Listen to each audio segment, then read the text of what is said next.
c'est une certaine révolution qui est en marche dans le secteur du retail, notamment parce que ce QR code augmenté GS1, il va remplacer de manière progressive le code barre linéaire qu'on connaît tous, qu'on appelle aussi N13 ou encore GENCODE pour certains. Donc ce QR code augmenté GS1, il est né pour des raisons précises. Ça a été des besoins exprimés par les acteurs du marché, comme tous les standards GS1 naissent justement de problématiques, de besoins communs.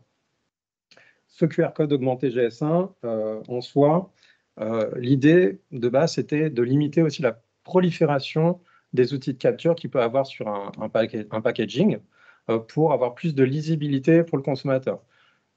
À titre d'information, nous, en mai 2023, on avait fait un store check dans un hypermarché en France et on s'était rendu compte de nos propres yeux, effectivement, qu'il y a des packagings qui parfois ont 2, voire 3 QR codes différents sur leurs produits. Et ça, c'est difficilement lisible, compréhensible parfois pour le consommateur. Donc ça, c'est une des raisons pourquoi est né le QR code. Il y en a plein d'autres. Il y a une infinité d'usages qui va avec ce standard, qui a été d'ailleurs priorisé par les acteurs du marché. Je peux citer l'amplification de l'engagement consommateur, l'amélioration du système de retrait-rappel ou encore la lutte contre le gaspillage, notamment alimentaire. Peut-être aussi un message clé à rappeler, c'est qu'aujourd'hui, on est sur une ambition internationale.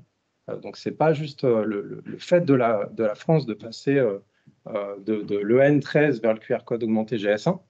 Cette ambition, elle a une date, c'est fin 2027, et elle indique en fait que l'ensemble des enseignes distributeurs au niveau monde donc, seront en mesure d'ici à cette date de lire, ça c'est la première chose, et d'exploiter, c'est la deuxième, les données produits qui sont encodées dans un QR code augmenté GS1. Donc, fin 2027, c'est une date qui n'est pas si lointaine, je pense, à l'échelle de vos entreprises.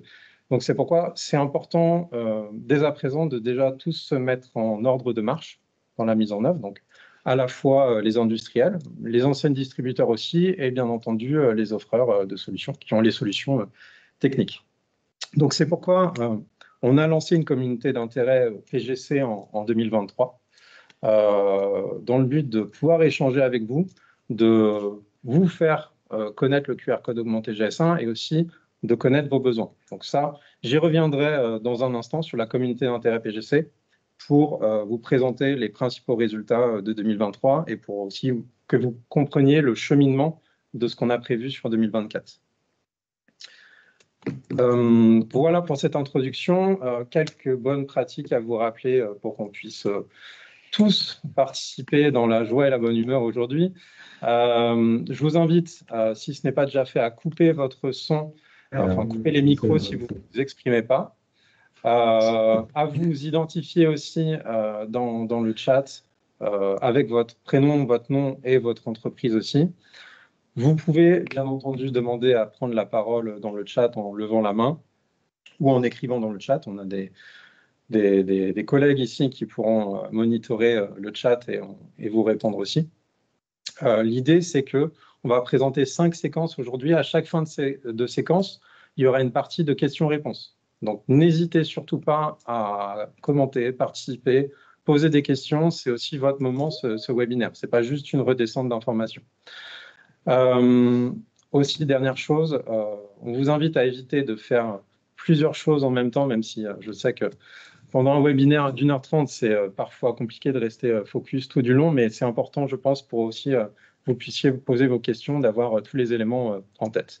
Et donc, cette session, elle est enregistrée aussi et vous pourrez la retrouver sur notre chaîne YouTube GS1 France. Donc, on vous enverra de toute façon un mail pour vous envoyer le lien et on vous enverra aussi le support de présentation. Et puisque GS1, c'est avant tout un organisme neutre et un espace de collaboration, je me dois de vous rappeler les règles de la concurrence que je vais vous lire ici. Donc, les participants aux réunions GS1 doivent garder présent à l'esprit que l'objectif de celles-ci sont de permettre d'améliorer la compétitivité et la productivité des entreprises, pour fournir plus de valeur aux consommateurs et aux utilisateurs finaux.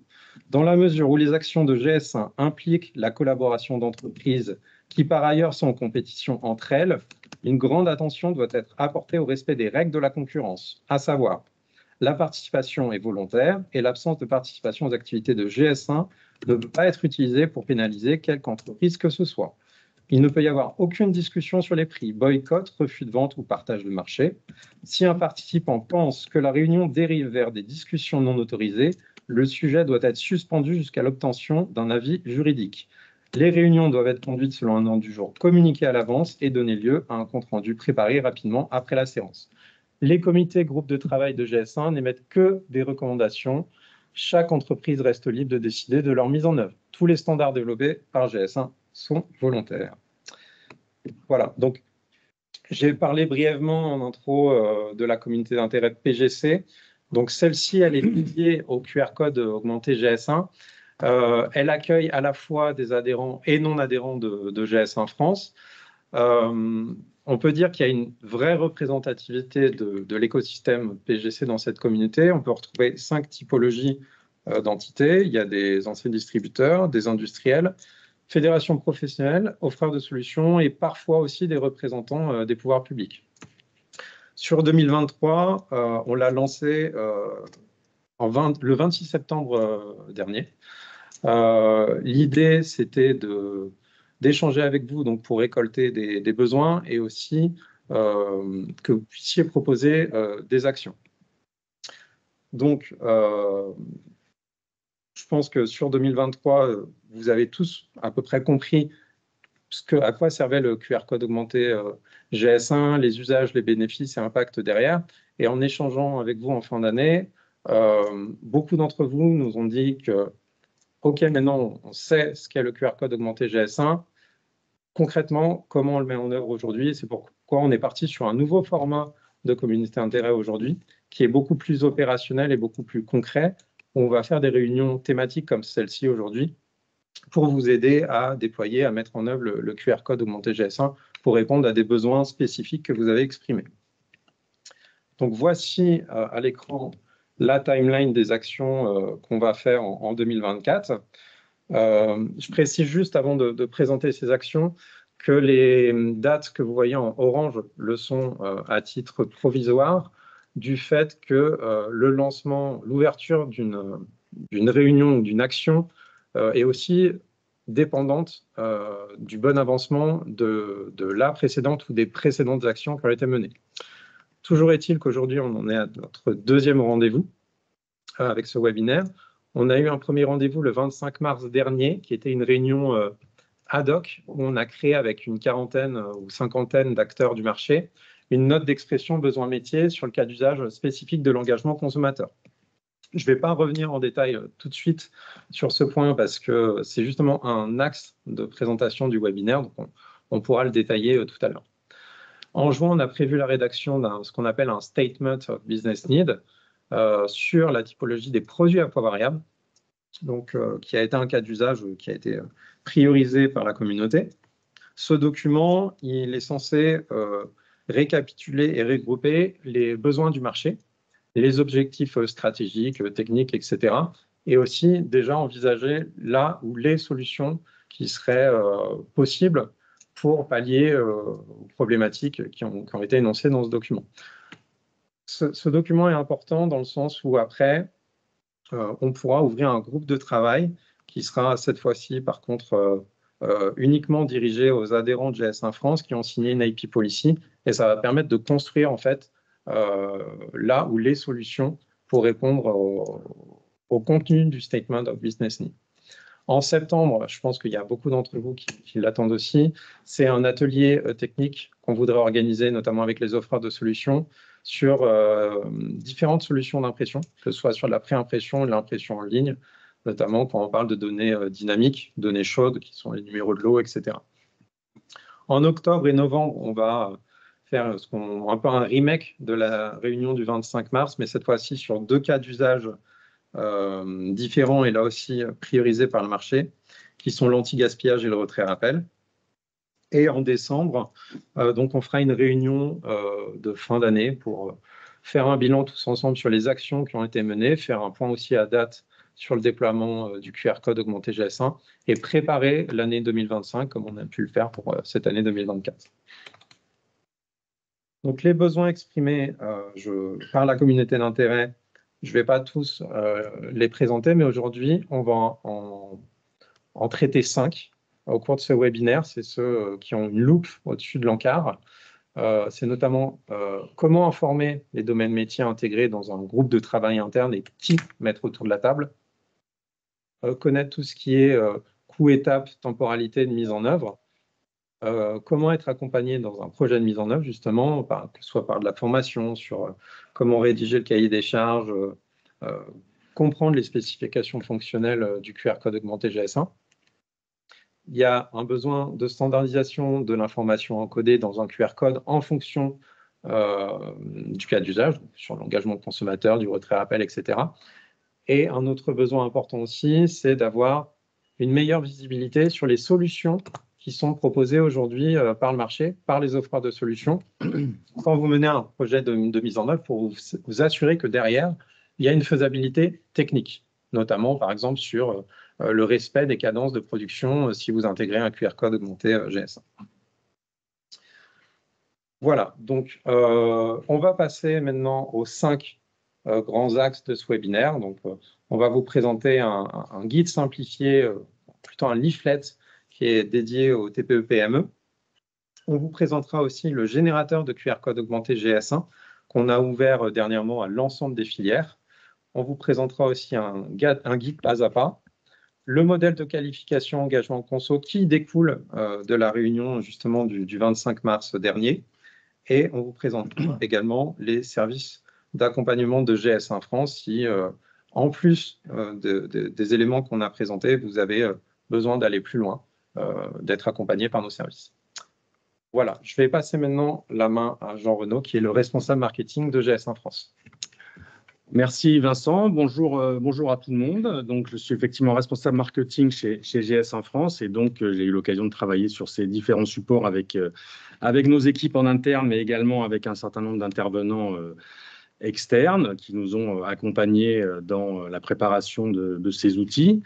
Le premier outil que nous vous présentons aujourd'hui, c'est donc un leaflet, un recto verso qui permet de présenter de manière extrêmement synthétique et accessible ce qu'est le QR code augmenté GS1 et comment finalement il peut apporter aux marques des solutions pour améliorer l'engagement avec leurs consommateurs, puisqu'on voit que c'est un outil, le QR code, qui est largement utilisé.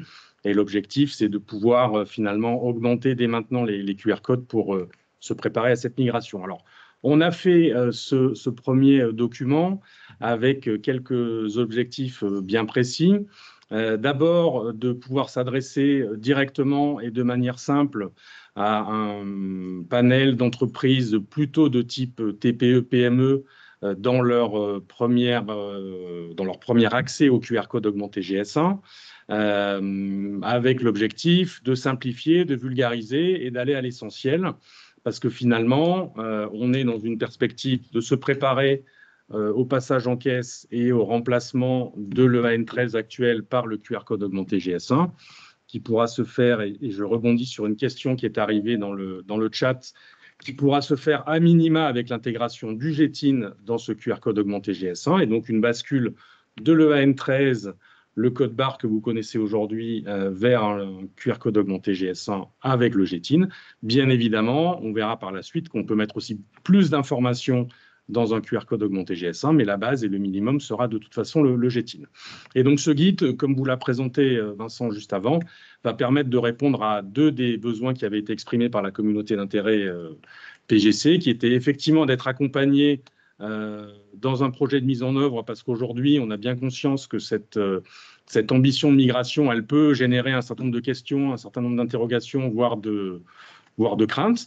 Donc l'idée, c'est de pouvoir simplifier et montrer comment GS1 France peut accompagner les TPE et PME, et puis de mettre en avant les principales étapes de mise en œuvre. Donc ce leaflet, il vous sera évidemment partagé pour que vous puissiez y avoir accès en format sous format électronique évidemment, et vous y aurez accès après la réunion. Donc, qu'est-ce qu'on trouve de manière synthétique dans ce document? Et je vais me focaliser sur la partie droite. Ça va être de véritablement mettre en avant les 3 grandes étapes que l'on vous propose pour faire cette mise en place du QR code augmenté GS1 dans une version simple, avec ces 3 étapes qui sont détaillées. Donc, comment on démarre, comment on va réunir effectivement les différents services internes à l'entreprise qui vont avoir un rôle à jouer dans cette intégration du QR code. Comment est-ce qu'on va ensuite pouvoir créer ces QR codes et les outils digitaux qui vont venir soutenir le lien derrière le QR code pour les consommateurs, avec la génération évidemment d'un QR code augmenté GS1, comme vous le verrez tout à l'heure, directement possible par vous-même sur notre outil Code Online. Donc, il y a un outil auquel vous avez tous accès dans le cadre de votre adhésion à GS1 France. Et puis, évidemment, une 3e étape ensuite qui consistera, après vérification que les QR codes ont été correctement construits, de les télécharger, les imprimer sur vos emballages pour pouvoir les mettre directement en magasin, accessibles aux consommateurs. Donc, évidemment, dans une première étape, en cohabitation avec le AN13, puisque aujourd'hui, le AN13 est encore le code barre, évidemment, qui est lu lors des passages en caisse. On a un certain nombre d'entreprises que nous avons accompagnées dans cette configuration et qui, aujourd'hui, donc vous retrouverez les témoignages dans le leaflet, justement, donc 2 entreprises dans des univers assez différents, Wolf Lingerie, comme vous l'imaginez, dans un univers textile, et puis sur des produits alimentaires, l'entreprise Mulot et Petit-Jean. Là aussi, ces témoignages permettent de venir concrétiser finalement le fait que ce qu'il faut, c'est se lancer. Tant qu'on ne se lance pas, on peut effectivement être un peu en crainte ou en réticence. Mais en réalité, aujourd'hui, les outils à disposition dès maintenant pour vous accompagner dans la mise en place et le déploiement du QR code augmenté GS1 sont parfaitement adaptés à ce que vous pouvez en faire à travers cet objectif d'augmenter l'engagement avec vos consommateurs.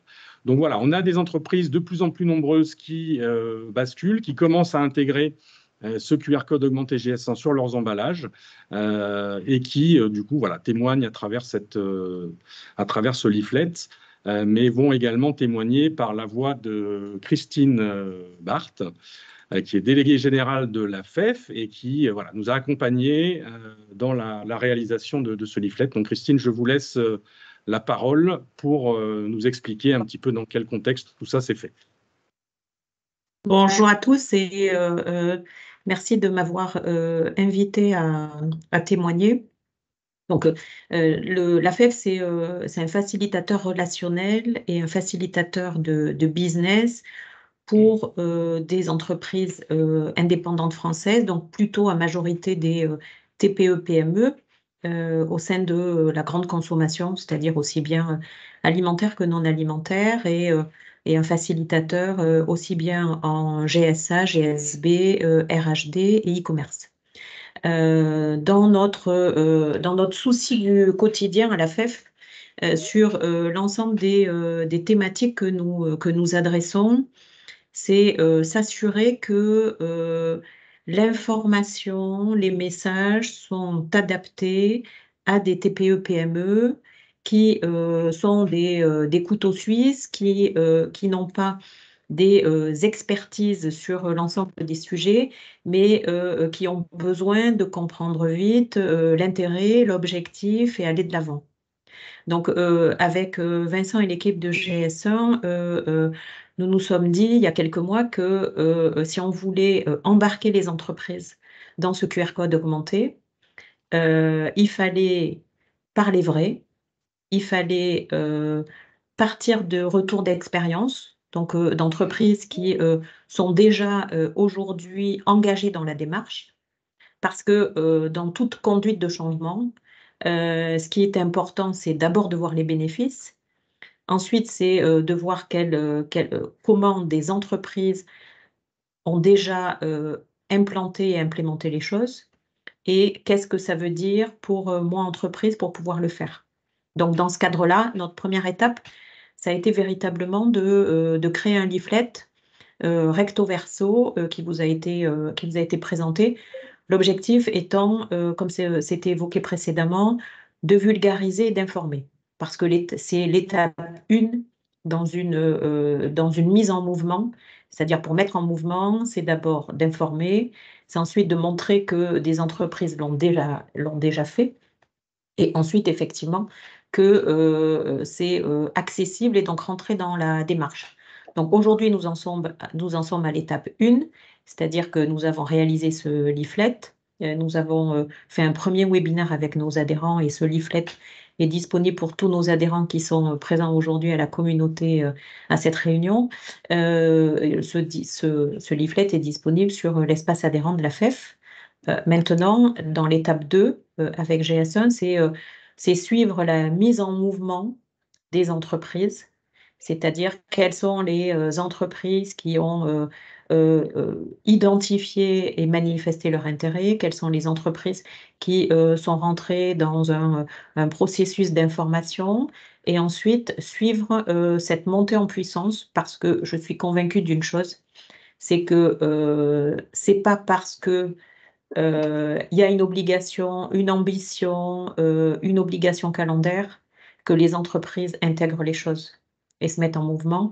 Et c'est véritablement parce que je dirais les premières de cordée rentrent dans la démarche. Elles ont beaucoup plus d'arguments et de convictions, et également de messages à faire passer en disant bah oui, je l'ai fait, voilà ce que ça a impliqué, voilà ce que ça m'a coûté, mais voilà les bénéfices que j'en retire. En tout état de cause, moi je suis à titre personnel euh, totalement convaincue aujourd'hui que ce QR code augmenté, c'est véritablement une opportunité. C'est une opportunité à la fois de développer du contenu, de maîtriser le contenu, bien évidemment, de sa marque et de la communication auprès des consommateurs, d'aller explorer un champ des possibles aujourd'hui qui n'est pas potentiellement exploré par la majorité des entreprises, mais que ça veut dire que dans cette courbe d'apprentissage et dans cette courbe d'ambition, il faut effectivement y aller par étapes, c'est-à-dire avoir déjà des prérequis au rendez-vous, que ce soit un site internet, des fiches produits bien évidemment bien complétées, avoir un abonnement chez un éditeur de catalogue électronique, et donc avoir déjà, on va dire, des prérequis et des fondamentaux au rendez-vous pour pouvoir se mettre en mouvement au travers de ce QR code augmenté, parce que c'est vraiment un projet d'entreprise. C'est pas simplement de la communication ou du marketing, c'est vraiment un projet global d'entreprise pour permettre d'explorer un nouveau champ possible de communication, de lien, d'interaction de l'entreprise, de ses produits avec ses consommateurs et ses clients. Merci beaucoup, Christine, pour votre témoignage, retour d'expérience, et puis pour porter aussi la voix des TPE, PME, qui sont vos adhérents. Et je pense que c'est très important de les impliquer dans ce déploiement, parce que c'est aussi le plus gros maillage des entreprises en France. Donc, en effet, c'était important, et je vous remercie d'avoir participé avec nous à la réalisation de ce leaflet. Peut-être qu'il y a des questions. Est-ce que ça a amené des questions dans le chat, ou si certaines personnes souhaitent prendre la parole, n'hésitez pas à lever la main. Des questions, des commentaires, des suggestions, n'hésitez pas. Est-ce que dans le chat, il y a des... Dans le chat, il y a des questions auxquelles j'ai répondu. Après, ce premier bloc n'est peut-être pas celui qui génère le plus de questionnements, et vous aurez l'occasion de parcourir dans son intégralité le leaflet dès qu'il vous sera partagé. Il y a juste une question concernant les distributeurs. Ont-ils déjà manifesté un intérêt sur leur MDD? Alors, on a évidemment eu de nombreuses réunions avec la plupart des enseignes de distribution, puisqu'elles sont les premières concernées. Encore une fois, comme le disait Vincent, hein, la première échéance, c'est qu'elles soient en capacité de lire. Donc, ce sont bien les premières qui vont être concernées dans cette opération. Et aujourd'hui, elles ont manifesté un intérêt évident sur, on va dire, les atouts et les avantages que le QR code augmenté GS1 pourra apporter à un certain nombre de processus dans la gestion de leur magasin, de leurs approvisionnements, de leur stock, et bien évidemment également pour leurs marques distributeurs. Je sais que l'une d'entre elles, et on ne va pas rentrer dans de la citation individuelle, mais l'une d'entre elles est déjà en train de se mettre en ordre de marche pour que l'ensemble de leurs produits MDD puissent intégrer le QR code augmenté GS1 à des fins d'engagement consommateur, encore une fois, qui est le premier cas d'usage le plus évident et le plus simple à activer dès aujourd'hui. Donc oui, pour répondre à la question du chat, les distributeurs sont parfaitement intéressés par le sujet, et heureusement. Tout à fait. On va peut-être passer au deuxième bloc, Vincent. Ça s'enchaîne parfaitement Voilà. avec le générateur de QR code, qui est du coup un outil, pour le coup, simple d'utilisation, et qui est accessible et qui permet de monitorer aussi, on va dire, le déploiement. Alors effectivement, deuxième outil, et peut-être que là, on aura l'occasion d'avoir un peu plus de questions. GS1 France, effectivement, est dans cette optique d'accompagner et de rendre accessible à l'ensemble de ses adhérents ces outils permettant de mettre en place sur les packaging des QR codes augmentés GS1. Vous savez que GS1 France, dans sa logique inclusive, doit permettre effectivement à toute typologie d'entreprise, y compris les plus petites et qui sont probablement pas celles qui ont les moyens les plus importants, d'accéder au standard GS1 et à ce que GS1 développe collectivement. Donc, nous avons décidé de développer un générateur de QR code augmenté GS1, exactement dans cette optique de pouvoir donner accès à n'importe quel adhérent GS1 à un outil qui soit simple, qui soit gratuit. Alors, on va dire, rien n'est jamais gratuit, c'est en tout cas inclus dans l'adhésion à GS1 France, pour justement pouvoir générer eux-mêmes des QR codes augmentés GS1 à faire ensuite figurer sur leur packaging. Et donc, bien évidemment, là encore, on répond à un besoin particulier qui consiste à donner accès au plus grand nombre à ce nouveau standard GS1 et permettre le déploiement à l'échelle. Donc, on peut vous présenter comment ça fonctionne. C'est donc aujourd'hui déjà disponible dans notre outil Code Online. Cet outil, toutes vos entreprises y ont un accès privilégié, bien évidemment. Alors peut-être que vous, autour de cet écran aujourd'hui, vous n'en avez pas forcément connaissance parce que vous n'êtes pas directement en contact avec les outils de GS1. Mais sachez que cette plateforme Code Online est accessible pour toutes les entreprises adhérentes. Donc, rapprochez-vous éventuellement de vos contacts en interne qui gèrent cet outil-là, puisqu'il vous permettra de manière extrêmement simple, en 3 clics, de générer vous-même ou quelqu'un de vos équipes un QR code augmenté GS1 pour chaque produit. Alors, ce qui est important de savoir, c'est que cette fonctionnalité, elle est disponible évidemment quand vous allez créer des GTIN directement dans Code Online, puisque la fonction première de Code Online consiste à créer un GTIN pour chaque nouveau produit que vous allez souhaiter lancer. Mais vous pouvez également, dans le cas d'un grand nombre d'entreprises où vous créez vos GTIN dans d'autres outils.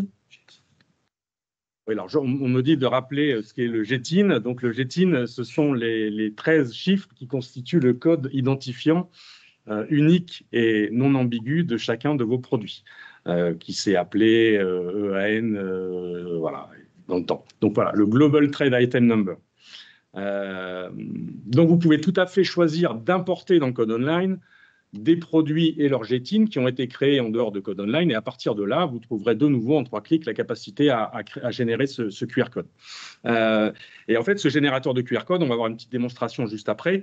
Vous allez simplement rentrer l'URL de la page Internet vers laquelle vous souhaitez que chaque QR code augmenté GS1 redirige, et de manière extrêmement simple, le QR code va intégrer et encapsuler ce lien Internet connecté au GTIN de votre produit. Il vous restera ensuite simplement à télécharger le QR code augmenté et à le mettre directement sur vos packaging ou à le fournir à votre agence de design ou de création dans le cas où vous externalisez la réalisation de vos packaging. On va vous montrer un exemple parce que, juste avant, en introduction, en fait, ce générateur de QR code, il a été créé et ouvert en fin d'année dernière pour une filière particulière dont je pense certains sont d'ailleurs représentés aujourd'hui pendant ce webinaire, qui est la filière des vins et spiritueux, qui a fait face à une nouvelle réglementation européenne le 8 décembre, demandant et permettant de faire figurer des informations nutritionnelles réglementaires de manière dématérialisée, donc évidemment par l'intermédiaire d'un QR code. Donc dans ce cadre-là, GS en France a développé ce générateur de QR code qui permet aux entreprises et aux vignerons adhérents à GS en France à créer leur propre QR code augmenté GS1 réglementaire. Vous verrez dans la vidéo, on a donc une présentation de comment ça se réalise et on est sur quelque chose d'un peu particulier puisqu'on est dans une contrainte réglementaire. Donc, dans le cadre d'une ouverture de QR code augmenté GS1 hors vin et spiritueux, vous aurez toute latitude pour envoyer vers le lien Internet que vous souhaitez. Donc, on va rapidement vous présenter cette vidéo qui vous explique la finalement simplicité d'utilisation de ce générateur. Je lance. Normalement, le son, ça devrait être bon pour tout le monde, mais n'hésitez pas, si ce n'est pas le cas, à l'indiquer dans le chat. Et il y a des sous-titres, donc ça va. Voilà.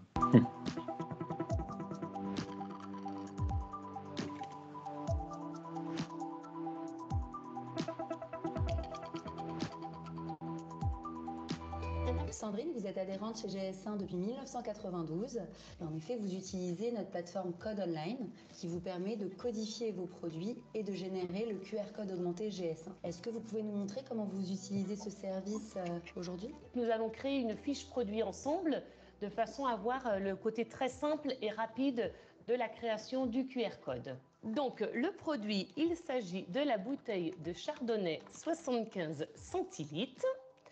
Je vais aller chercher la photo qui correspond au produit. Ensuite, la marque, c'est bon, la description du produit. Ensuite, je vais pouvoir créer la liste des ingrédients. Concernant les allergènes, contient des sulfites? Oui, pour ce produit-là. Ensuite, nous allons remplir tout ce qui est valeur nutritionnelle.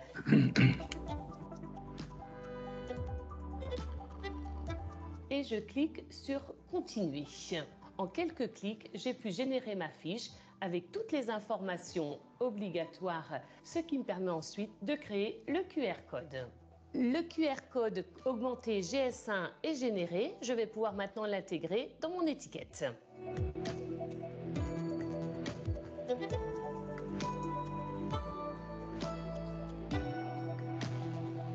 Concrètement, Sandrine, maintenant, le consommateur, il peut voir quelle information sur la bouteille? Je vous invite à scanner le QR code de façon à pouvoir avoir toutes les informations demandées. Très bien, j'ai le scan et en effet, j'ai l'information de la bouteille avec la liste des ingrédients et les valeurs nutritionnelles. Merci Sandrine pour cette belle expérience au vignoble Épiard et GS1 France reste à votre écoute. Merci à vous.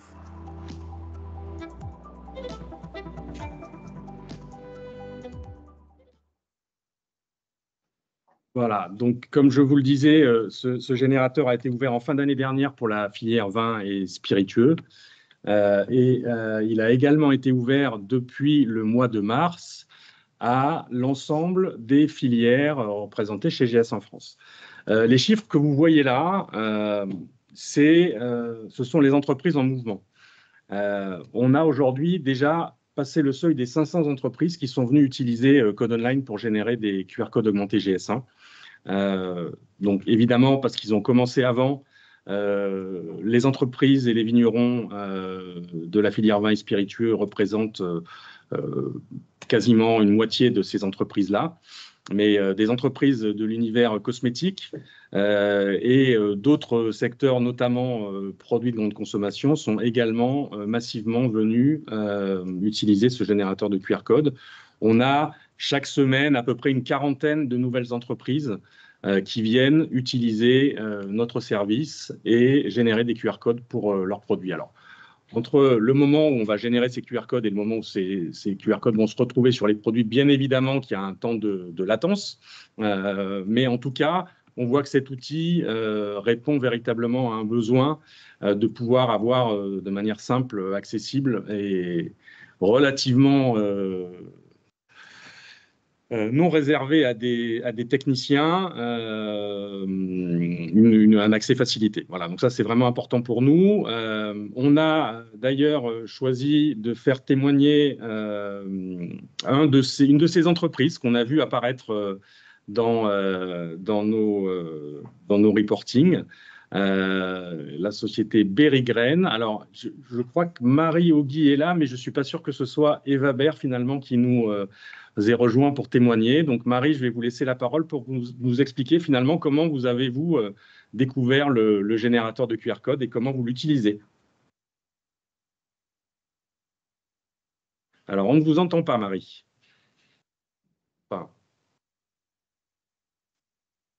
Non, on vous entend toujours on vous entend toujours pas.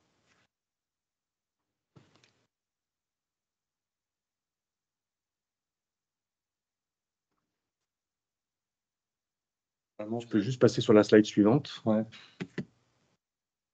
Voilà, donc pendant que Marie essaye de se connecter, donc rapidement, une présentation de la société dans laquelle elle travaille, Berry Grain.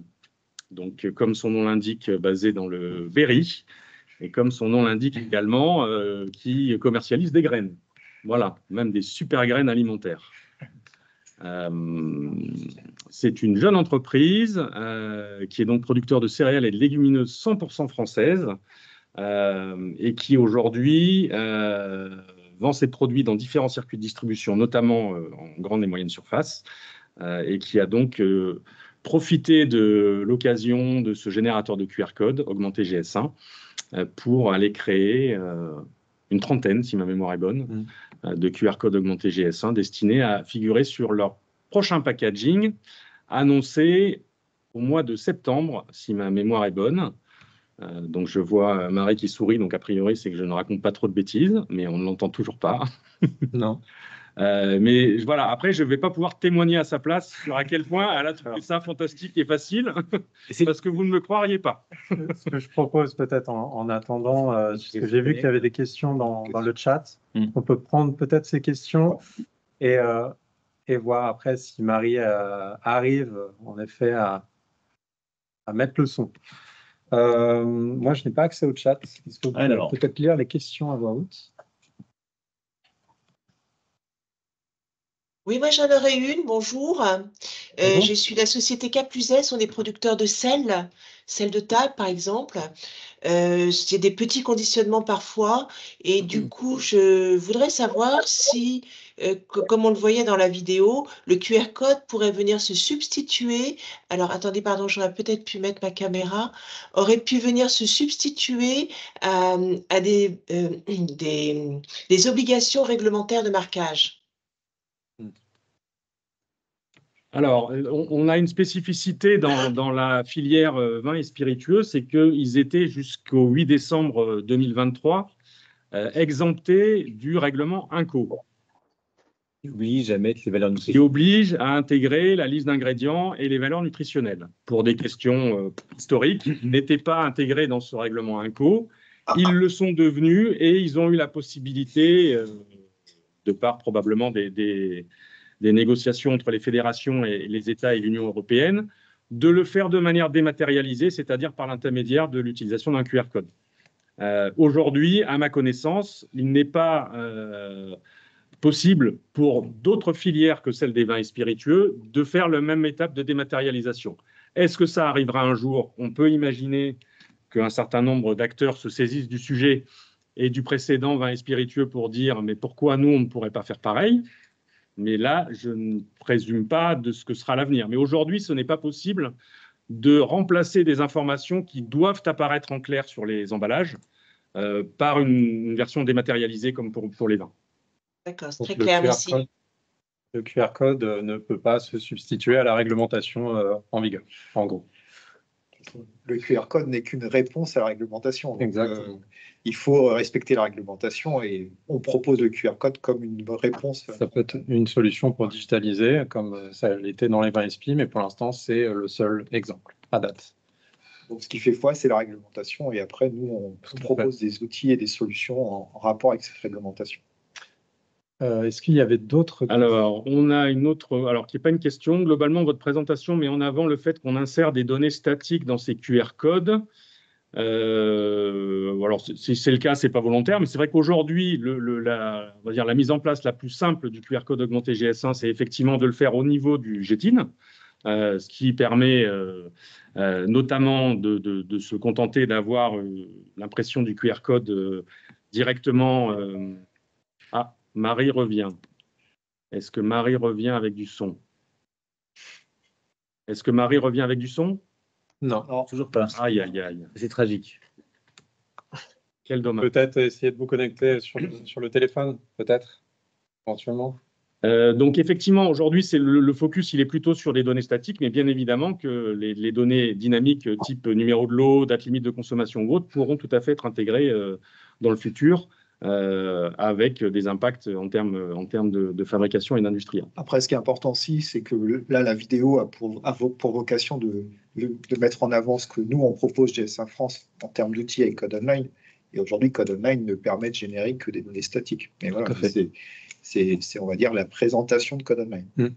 Après, la donnée statique est aussi la première étape, on va dire, pour se préparer au passage en caisse. Fameuse transition. Et déjà commencer à améliorer, amplifier l'engagement consommateur. Ce qui ne veut pas dire qu'on ne peut pas passer dès maintenant sur de la donnée dynamique. D'ailleurs, on présentera une documentation tout à l'heure qui va plus loin que le leaflet TPE-PME, où on parle aussi de données dynamiques et les impacts que ça peut avoir dessus. Mais l'idée pour déployer à l'échelle, c'est aussi de pouvoir donner accès à toutes les typologies d'entreprises dès maintenant au QR code augmenté GS1. Il y a une main levée, je vois. Justement, la personne qui avait posé la question sur les... D'accord. Tout à fait, oui. Donc, bonjour, Thomas Cascara de chez Tiviac.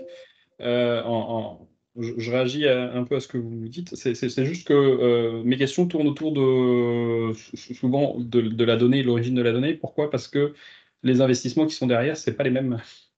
Entre rajouter un QR code avec des données statiques sur les packs préimprimés et envoyés chez nos imprimeurs et nos designers graphiques, et le faire dynamiquement depuis nos lignes de production, les investissements ne sont absolument pas les mêmes.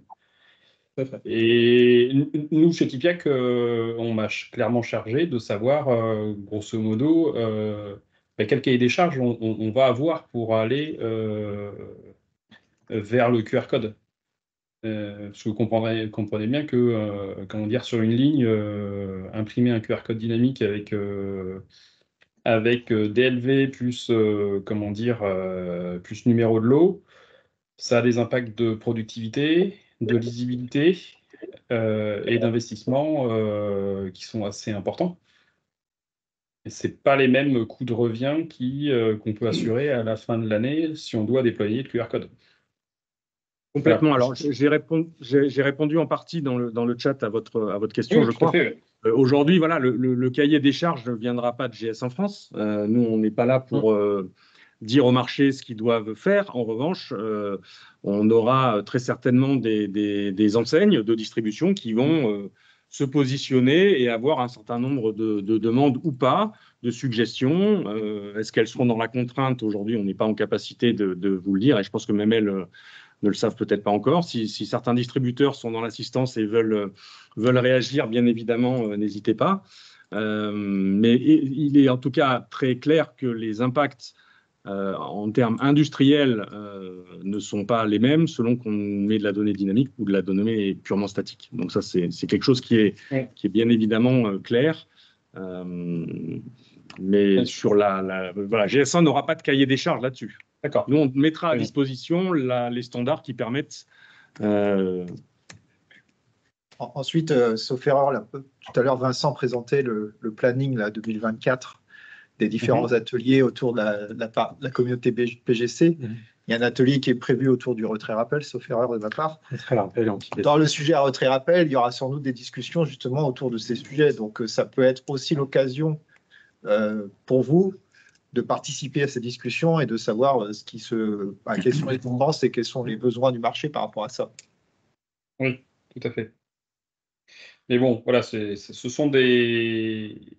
Comment dire, j'aborde ce sujet, je préfère l'évoquer, et depuis le début, où je suis présent depuis le début de la communauté d'intérêt, parce qu'il y a des impacts économiques, et dans une situation de tension économique globale, voilà, je pense que ça se réfléchit quand même.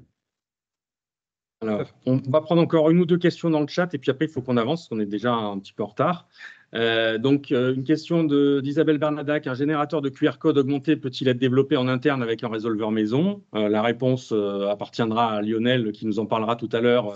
Mais oui, ça fait partie des choses qui sont envisageables, et vous avez toute l'attitude pour travailler avec vos partenaires actuels pour développer des outils, et notamment ce mot qui a été lâché là, le résolveur.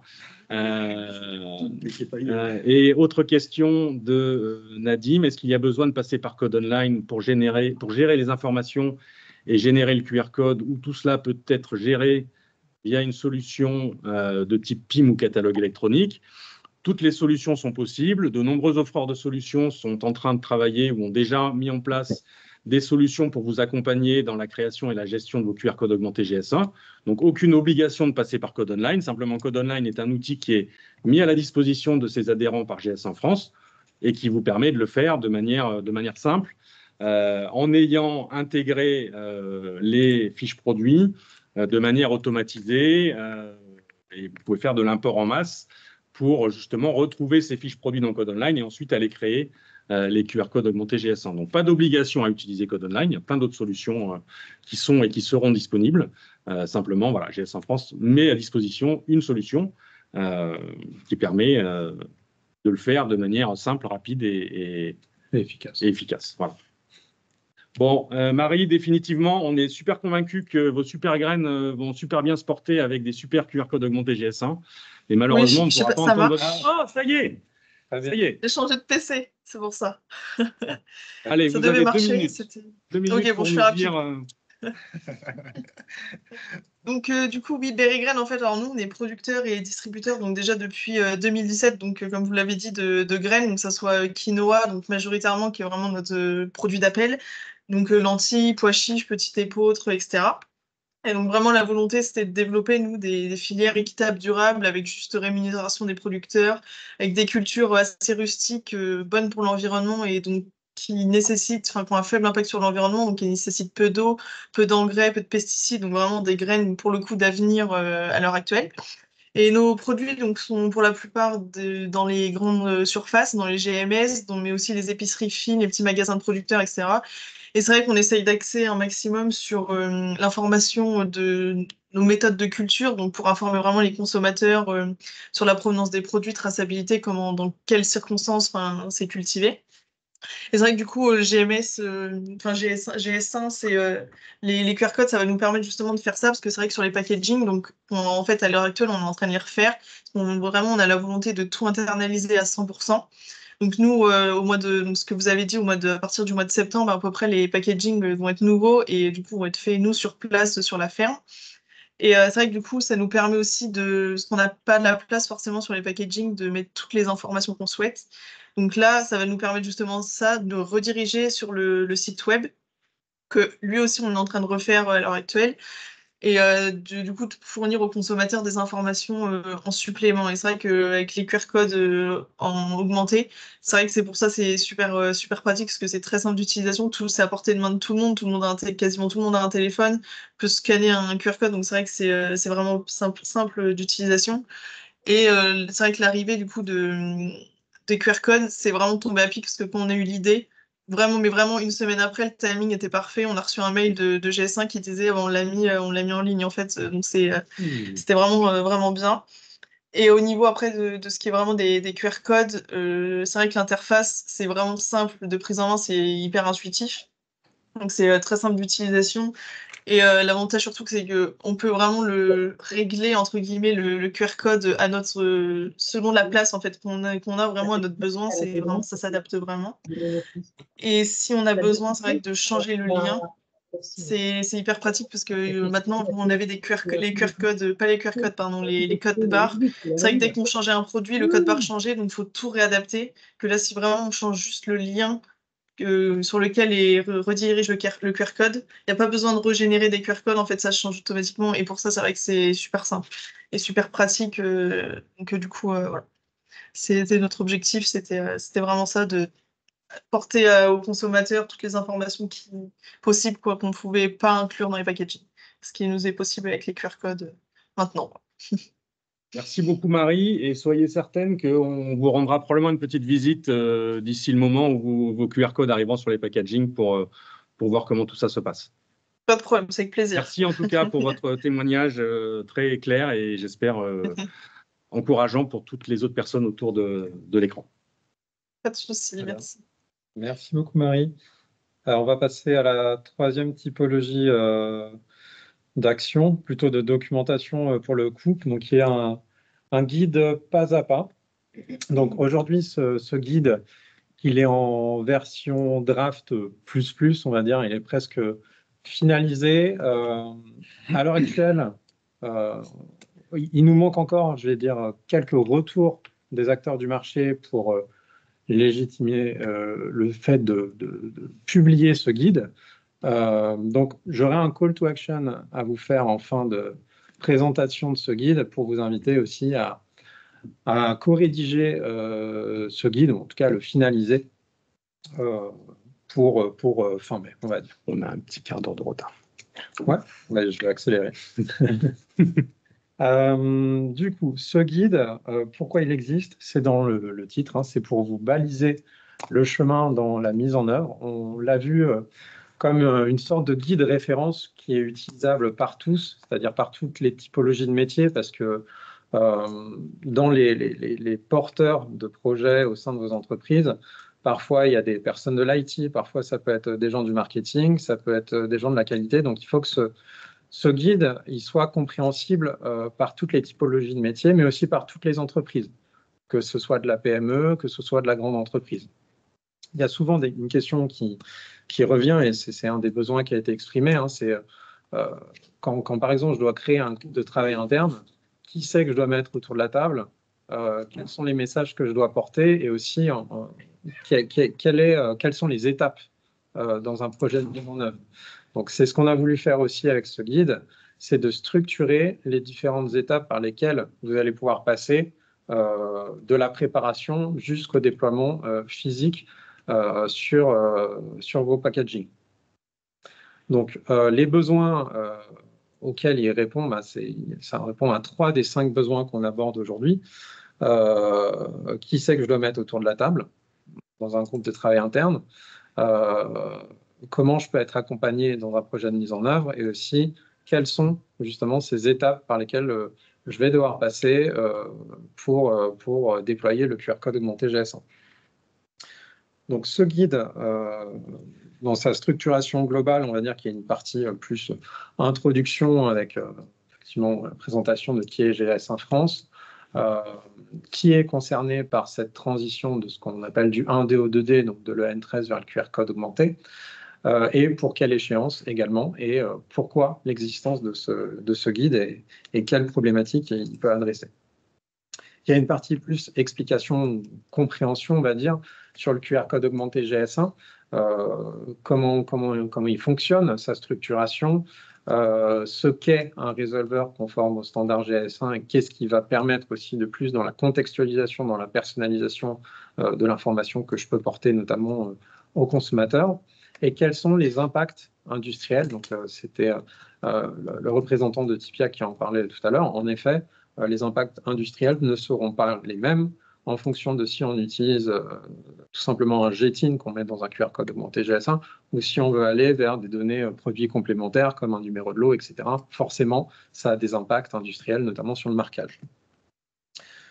Préparer, donc c'est ce sur quoi on va focus notre présentation aujourd'hui dans ce webinaire.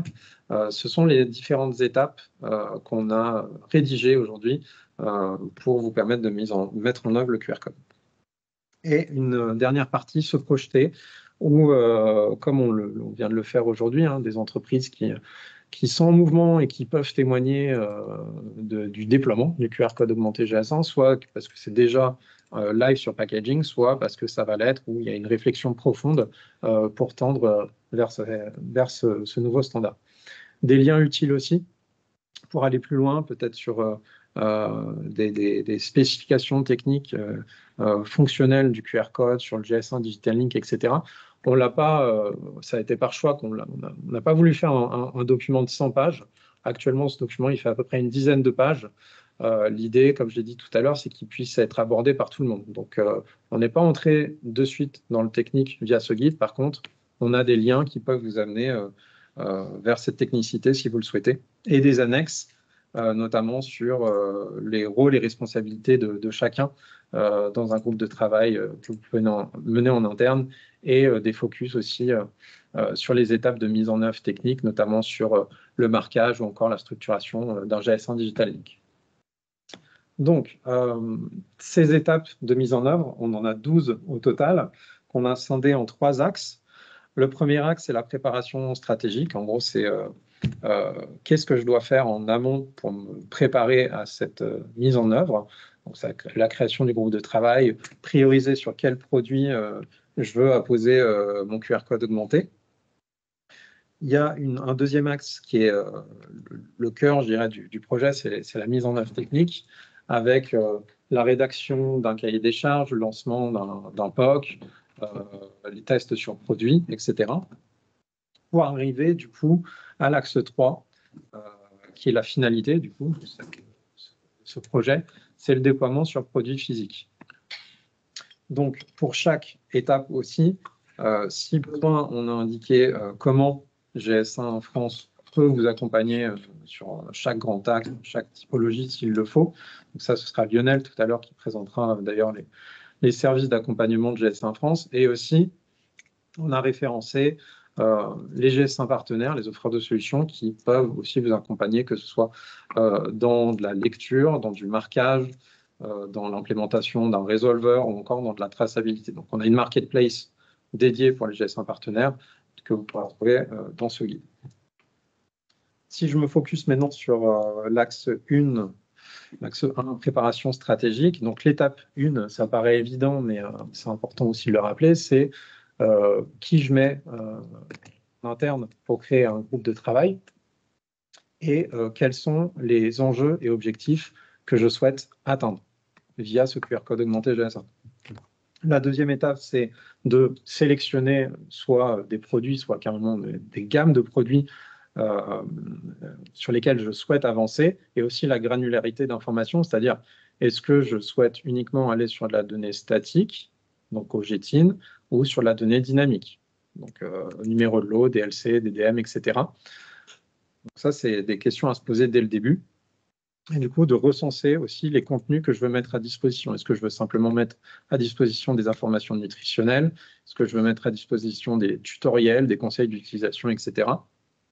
Et en étape 4, c'est bien entendu de vérifier la disponibilité de ces contenus, s'ils sont en ligne ou hors ligne, sur votre site Internet, dans vos systèmes d'information, etc.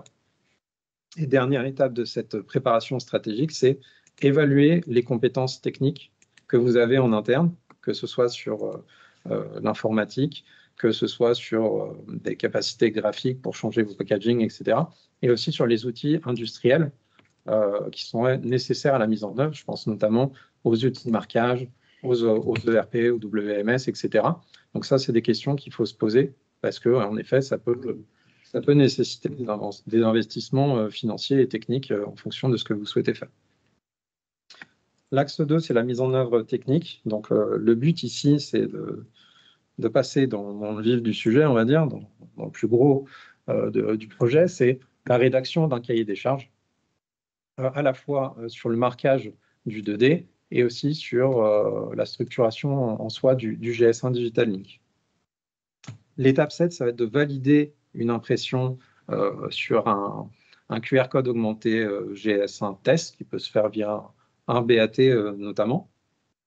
Et enfin, de passer à la mise en œuvre technique sur un ou plusieurs produits tests. Ce qui nous amène ensuite à l'axe 3 sur le déploiement du produit physique. Donc, il y a 4 étapes ici. Notamment, c'est planifier ou prioriser les lieux de déploiement. Donc, potentiellement, vous avez plusieurs points d'impression. Le but, c'est de savoir sur quel point d'impression vous voulez débuter le lancement du QR code augmenté GS1 pour que aussi, si vous avez plusieurs lignes, que certaines lignes restent actives. S'il faut rétro-pédaler parce qu'il y a un problème sur le QR code augmenté GS1 ou autre chose. L'étape 10, donc, c'est la mise en œuvre du cahier des charges qui aurait été précédemment réalisé pour impression sur produit physique, donc sur une ligne de prod, sur un temps donné, et ensuite tester si ce que vous avez produit sur ligne de prod fonctionne, c'est-à-dire enfin, si le QR code augmenté GS1 au niveau de l'impression et de la lisibilité est conforme au standard GS1, et si la redirection web, ce qui est important, fonctionne également avant tout lancement à la chaîne, on va dire. Et enfin, une fois que toutes ces étapes ont été effectuées et que tout est allé dans le bon sens, l'étape 12, qui est la dernière, c'est un contrôle qualité qui est périodique, notamment pour s'assurer de la qualité, de la lisibilité du QR code, et notamment lorsque vous utilisez, si vous utilisez de la donnée dynamique, numéro de lot, DLC, etc. Voilà, donc j'ai passé vraiment en revue, on va dire, les 12 étapes sans rentrer encore dans le détail, parce que je ne veux pas vous perdre non plus dans un déballage d'informations qui est dans le guide, puisque de toute façon, on va le rendre public à un moment donné. Ce que je voudrais attirer votre attention maintenant sur un call to action. Comme je vous l'ai dit, ce guide pas à pas, il est pratiquement en phase de finalisation aujourd'hui. Maintenant, ce qu'on souhaiterait vous inviter à faire, c'est de participer à cette rédaction. Donc là, je crois qu'on était au total 110 inscrits. Je ne sais pas combien on est aujourd'hui, mais je pense qu'il y a un nombre d'acteurs assez important et beaucoup de différentes entreprises qui va de la PME à la grande entreprise. Donc, au niveau représentativité et au niveau des différents points de vue que vous pouvez avoir, c'est super important pour nous. Donc, on vous invite aujourd'hui à un comité de lecture qui aura lieu le mercredi 29 mai prochain, qui sera en format hybride. Vous pourrez venir en présentiel ou rester en distanciel pendant 1 heure.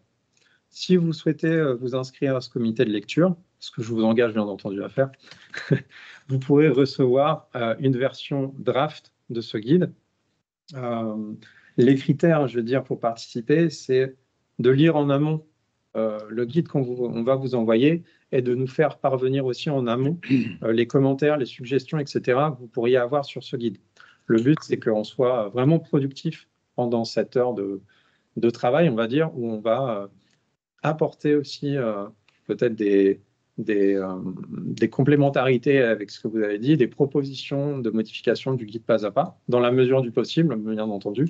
Mais voilà, donc si vous souhaitez vous inscrire, vous pouvez soit me contacter directement, soit attendre la fin du webinaire, parce qu'on aura un QR code à flasher pour avoir accès à un formulaire de satisfaction, mais aussi on vous invitera à nous indiquer si oui ou non vous souhaitez participer à ce comité de lecture. Voilà, je ne sais pas si ça a amené des questions, que ce soit pas dans le chat. Dans le chat ou non. Si vous voulez prendre la parole aussi, n'hésitez pas. Il est 37. OK. Bon, on va passer pour l'instant ce point et on va passer au modèle de qualification. Rattraper la moitié du retard. Avec Benjamin. Merci Vincent. Bonjour à tous. Le modèle de qualification, effectivement, c'est quelque chose qui va permettre de s'assurer que les différentes solutions, comme l'a évoqué Jean-Renaud, il y a Code Online, mais il y a aussi des offres de solutions qui vont graviter autour de la génération de QR code augmenté sur l'engagement consommateur. Merci. Sur l'engagement consommateur, l'objectif, c'est de pouvoir vous donner une visibilité la plus claire possible sur les solutions qui respectent les standards GS1. Donc, effectivement, c'est quelque chose qui est remonté dans la communauté d'intérêt, c'est d'avoir une visibilité simple pour la plupart des adhérents et s'assurer des solutions qui sont 100% compliant GS1. Effectivement, pourquoi modèle de solution? C'est proposer des solutions qui vont être auditées par GS1 et qui seront conformes aux standards. C'est aussi donner de la meilleure visibilité aux offreurs de solutions qui ont fait cet effort de faire qualifier leurs solutions pour justement respecter le standard dans un premier temps et effectivement qualifier la solution pour s'assurer de la totale transparence et comment ça s'appelle?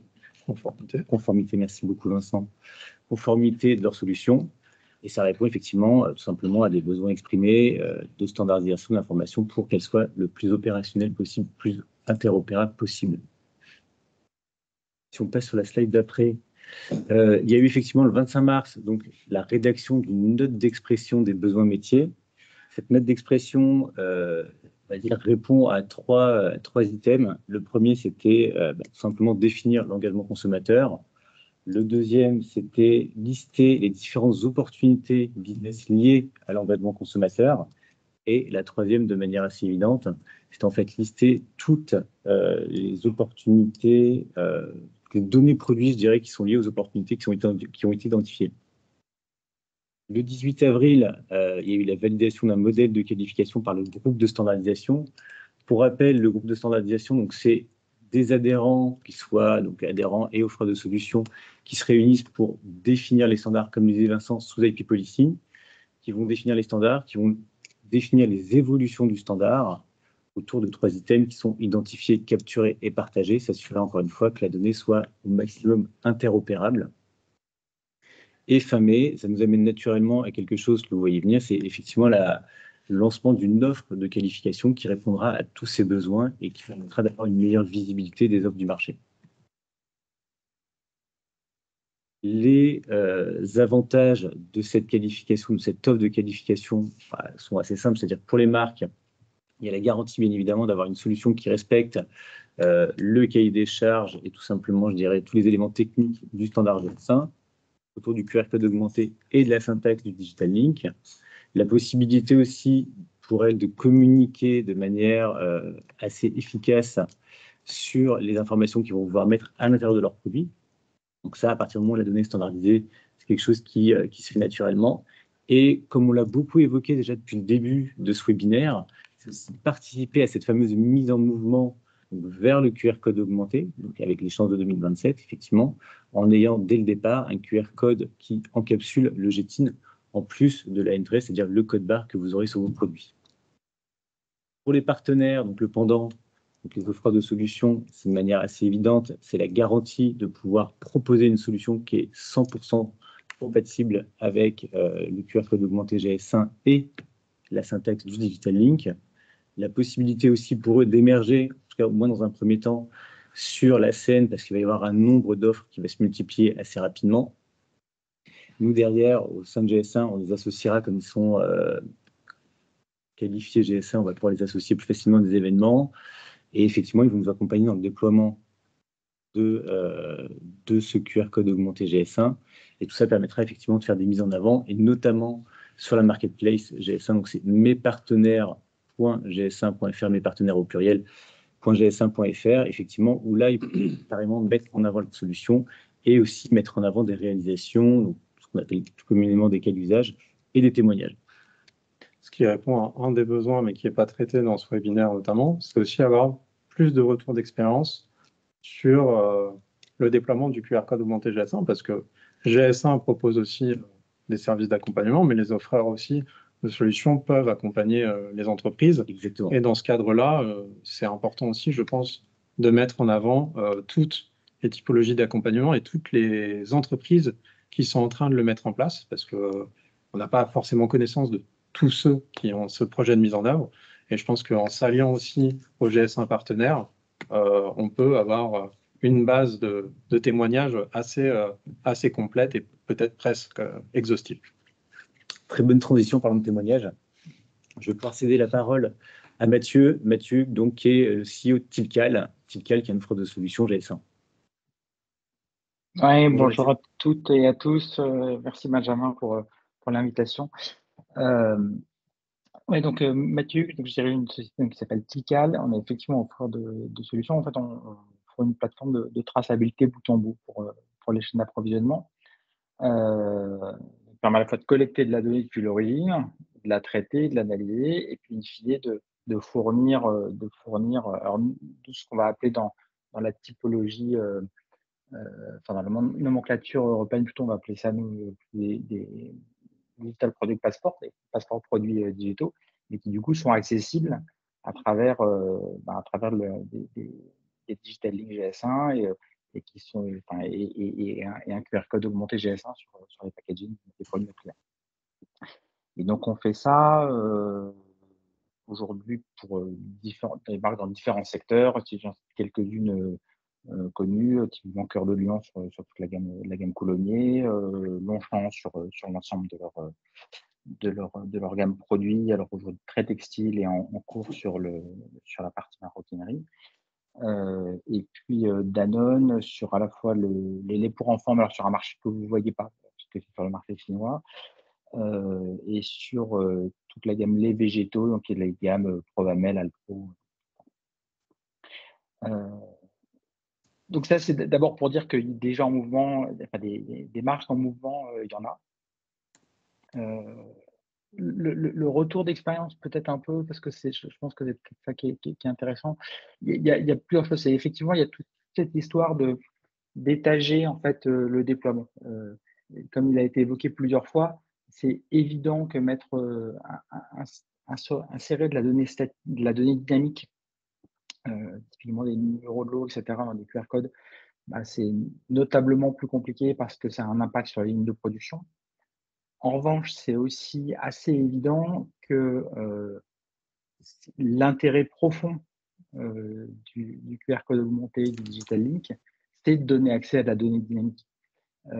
Et c'est à la fois ce qui est intéressant pour la marque, pour le consommateur, et c'est aussi tendanciellement ce qui est demandé par les régulateurs qui ont tendance à imposer des mentions d'origine beaucoup plus précises, qui donc physiquement ne tiendront pas sur les packaging physiques.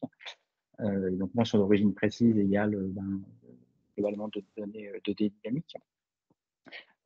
C'est aussi assez évident que si on veut pouvoir faire des retraits-rappels comme il a été évoqué, il faut de la donnée dynamique, sinon ça ne change rien par rapport à ce qui se passe d'habitude, ce qui se passe aujourd'hui. Donc si on veut pouvoir améliorer les retraits-rappels, il faut pouvoir faire le retrait-rappel sur les lots concernés. Donc ça, je pense que c'est un point assez important. C'est-à-dire que tendanciellement, et ce n'est pas qu'en Europe, par exemple le cas aux États-Unis, ou aussi sur l'ensemble des produits alimentaires, le Food Safety Modernization Act impose progressivement la mise en place de données dynamiques et du numéro de lot à travers les QR codes.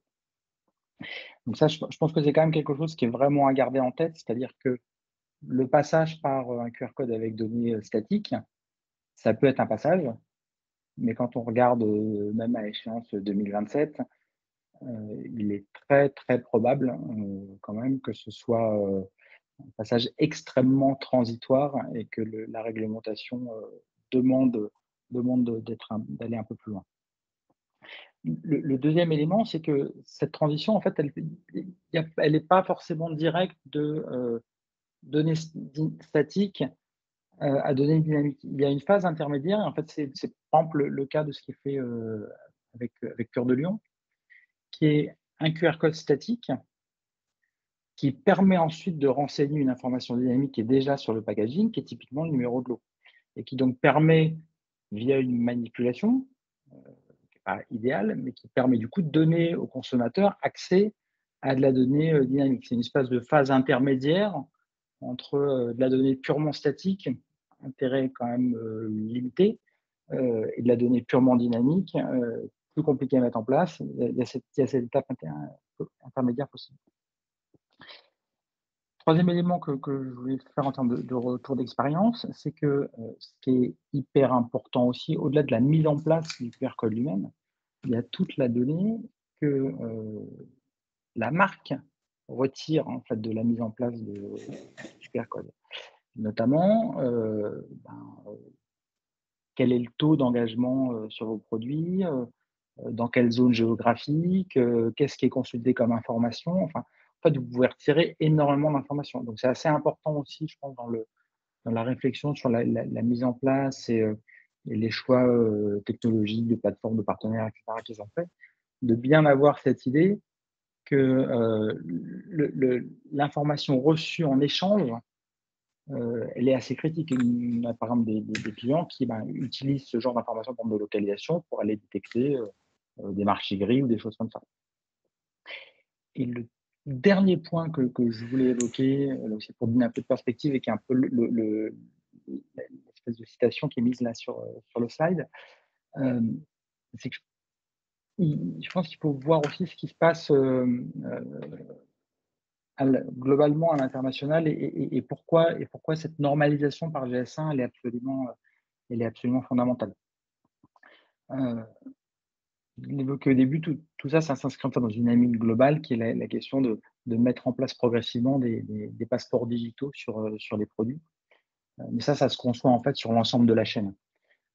Cette mise en place, par exemple, c'est une obligation aujourd'hui en Europe sur les batteries, ça a vocation à s'étendre. Dans le textile en France, il y a un début de ça avec la loi AGEC. Il y a cette tendance générale de vouloir donner de la transparence sur l'ensemble de l'origine des processus de fabrication, des différentes étapes, etc. C'est une tendance, je pense, qui est assez fondamentale et qui ne sera pas stoppée. Cette tendance, elle passe par cette idée de passeports digitaux.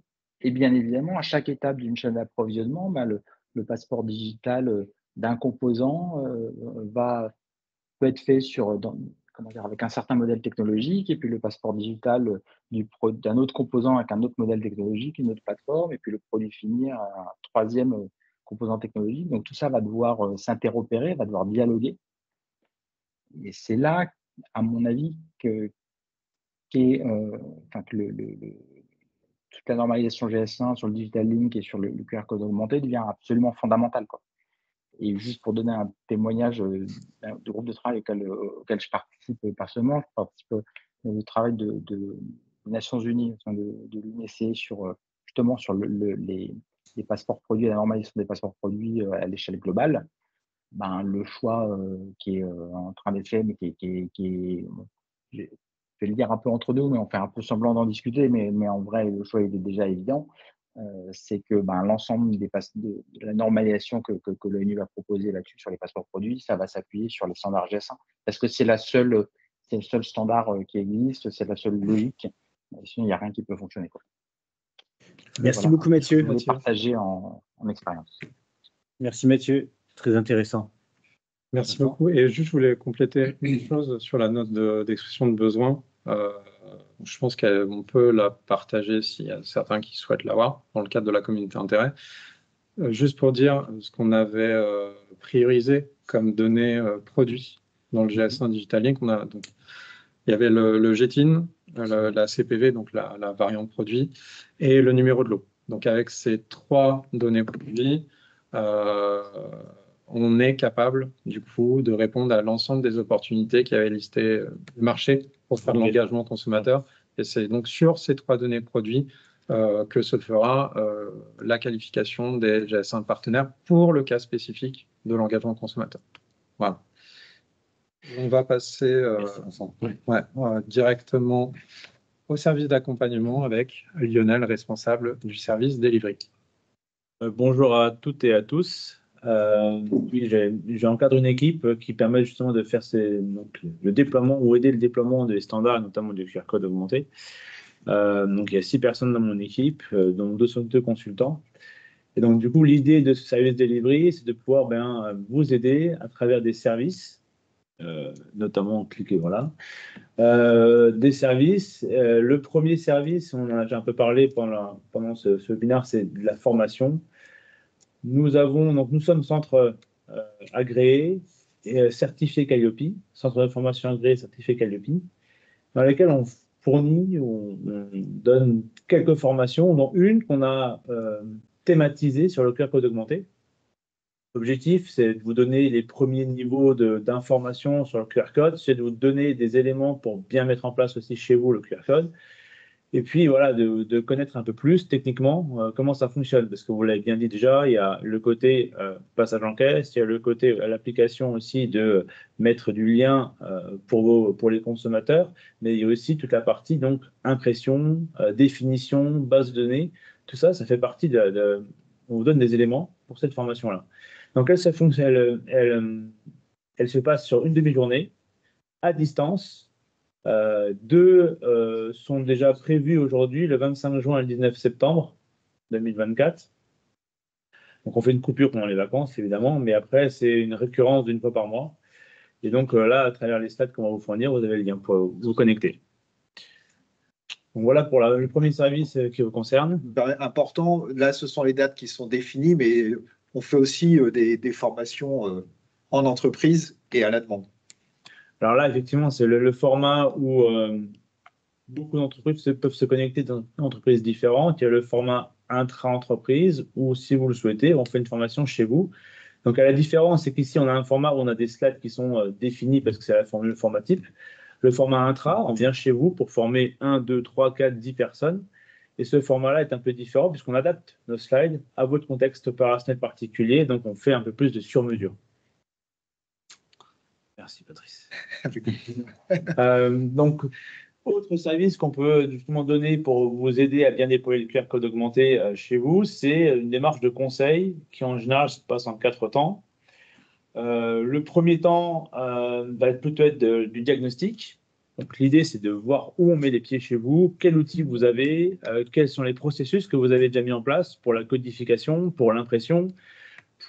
Après, on définit aussi une cible à atteindre. Qu'est-ce que vous voulez faire avec ce QR code augmenté? Alors, on a parlé beaucoup de mettre en place un GTIN uniquement pour faire au minimum un lien entre le site internet et puis votre produit physique. Il peut y avoir aussi plus. Donc là, en fait, il y a toute la partie analyse aussi de qu'est-ce qui se passe si vous voulez mettre un numéro de lot en plus, une date de péremption ou une date de fabrication. Donc ça, c'est important. Donc là, on vous aide à définir ces informations-là, on vous aide à définir les impacts. En tout cas, ce qu'il faut à travers ce diagnostic, c'est que vous collectez toutes les données possibles qu'on puisse après vous octroyer le meilleur conseil, le meilleur accompagnement. S'ensuit une formation qu'on intègre dans cette démarche de conseil. Pourquoi on l'intègre? Parce qu'une fois qu'on a diagnostiqué, on va vous parler de recommandations. Et ce qu'on veut, c'est que vous puissiez comprendre ces recommandations à travers des informations techniques, puisqu'il va y avoir un plan d'action aussi qui va suivre. Et pour comprendre correctement ça, on vous forme pour le vocabulaire, pour les éléments nécessaires à cette compréhension et à cette suite de ce projet. Et cette suite, c'est quoi? C'est un cahier des charges qu'on vous fournit, qu'on rédige avec vous et qu'on fournit pour que vous puissiez, vous, après, l'envoyer à des imprimeurs, l'envoyer à des outils spécifiques de data, pour que vous puissiez, vous, après, l'envoyer sur votre fournisseur web ou vous-même, si vous êtes déjà fournisseur web vous-même. Voilà l'idée de cette spécification technique qui va avoir le côté web parce qu'il y a le lien URL, qui va avoir le côté impression parce que derrière, il faudra imprimer ce QR code.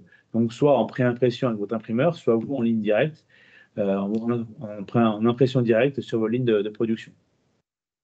Et puis, quatrième, une fois qu'on a défini ce guide, et une fois qu'on a défini cette spécification, ce plan d'action, eh ben, on réalise le plan d'action. On fait l'étape 1, 2, 3, et ça, on le fait avec vous. Donc là, c'est vraiment l'accompagnement au lancement. Donc, on vous aide aussi à sélectionner un offreur parce que l'idée, c'est que nous, on est neutre. Donc, on ne va pas désigner un offreur comme étant le meilleur. Ce n'est pas du tout ça. On va vous proposer plusieurs offreurs qui font partie de nos GS1 partenaires. Et là, on va faire une analyse beaucoup plus rigoureuse avec vous de qui pourra être le potentiel pour vous, potentiel accompagnant. Et puis derrière, il y a toute la partie stratégie, il y a toute la mise en niveau. En fait, l'idée, c'est qu'une fois qu'on a fait cet accompagnement-là, on appuie sur le bouton, l'impression est faite, le packaging est bon, et tout est parti. Donc, voilà un petit peu ce qu'on peut faire nous en démarche projet. D'autres services, un troisième service qui est le GS1 Cahier Code. On en a parlé aussi, c'est fait partie du guide pas à pas qu'a présenté Vincent. Ce GS1 Cahier Code, on a un laboratoire chez nous qui permet de contrôler différents aspects pour permettre la bonne lecture de ce QR code à tout niveau. Donc, une fois qu'on vous passez chez nous, on vous délivre un avis de contrôle, un avis de lecture. Avec cet avis, c'est un espèce de tampon GS1 pour dire ce QR code est lisible partout dans le monde, peu importe le lecteur. Donc, on a des paramètres qui sont définis dans les standards et on fait respecter ces paramètres à travers des contrôles qualité. Voilà ce qu'on fait à travers ce GS1 Cahier Code. Bien. Merci Lionel. Donc tous les éléments qu'on vous a présentés aujourd'hui, j'espère que vous avez vu que c'est complémentaire en soi. Un outil peut se nourrir d'un autre. Lionel parlait du guide pas à pas. Il y a le générateur code online. Enfin voilà, ça a plusieurs typologies d'outils pour plusieurs typologies d'accompagnement, de besoins, etc. C'est ce qu'on a essayé de vous montrer aujourd'hui via ce webinaire. Ah oui, d'autres contenus existants aussi, une sorte de toolbox si besoin, que vous pourrez retrouver d'ailleurs dans le guide pas à pas, via les liens utiles. Il y a donc des guides de mise en œuvre qui existent. Il y a des replays aussi des événements qu'on a pu faire, notamment en lien avec les fédérations professionnelles, puisqu'on a ces réunions de la communauté d'intérêt PGC, mais en dehors aussi, on continue de parler du QR code et de la mise en œuvre avec nos partenaires, les fédérations, qui sont importantes aussi pour faire passer les bons messages, et les spécifications techniques donc sur le marquage et le GS1 Digital Link, pour ceux qui souhaitent aborder vraiment la technicité du QR code augmenté. Donc on arrive à la fin, comme je vous le disais tout à l'heure, un QR code à flasher à chaque fois en fin de présentation du QR code augmenté GS1 qui va vous amener donc vers un formulaire à la fois de satisfaction, de niveau de satisfaction du webinaire, sur les actions aussi qui ont été présentées. Si vous avez des suggestions aussi, il y a une partie dédiée et bien sûr un point pour indiquer si vous souhaitez participer au comité de lecture qui aura lieu, je le rappelle, le 29 mai prochain sur le guide pas à pas. Je vous encourage vraiment à y participer si vous avez le temps, la possibilité de le faire, parce que ce guide, on n'a pas envie de le lancer juste comme ça et sans avoir les avis du marché.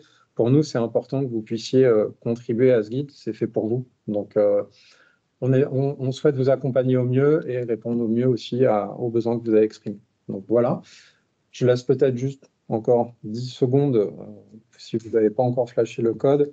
Je vous rappelle aussi que on va vous envoyer un mail donc à la suite de ce webinaire pour vous envoyer le support et également le lien, le replay de ce webinaire qu'on retrouvera donc sur notre chaîne YouTube GS en France.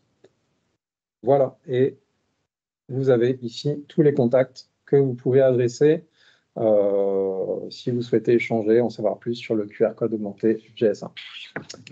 Merci à tous. Bonne journée. Au revoir. Merci beaucoup. Au revoir. Merci, au revoir. Merci, au revoir. Merci, au revoir. Merci, au revoir. Au revoir, merci.